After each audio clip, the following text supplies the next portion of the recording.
Welcome to SketchUp for Schools. Today we're going to learn about how to use the dimensioning tool. So let's create a new template, fractional inches.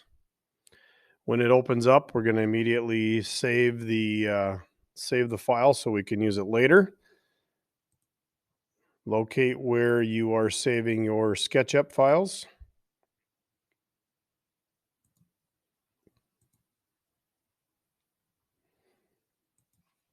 So this is going to be my name and dimensioning tool. Save here. Okay, so let's begin. First, we want to create a rectangle that is 24 inches by 36 inches. So I'm going to click one time, let go, and drag. And if you notice the dimensioning window down below has a measurement in it, well, we need to change that. So we want 24 inches, comma, space, 36 inches, and enter.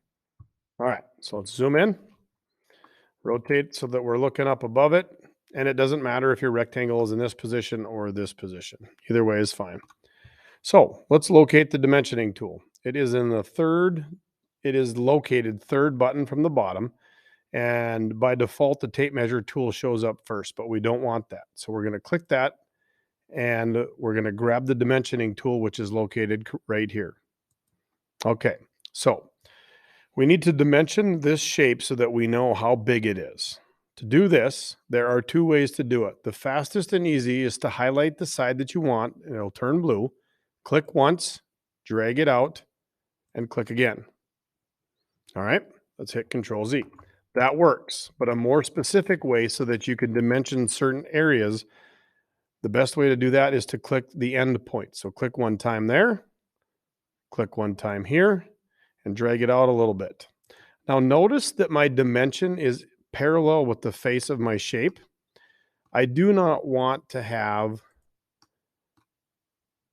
my dimension go perpendicular because if I'm viewing it like this, it is very difficult to see that dimension line. Okay, so that's the second way. Click the endpoint, and drag it up.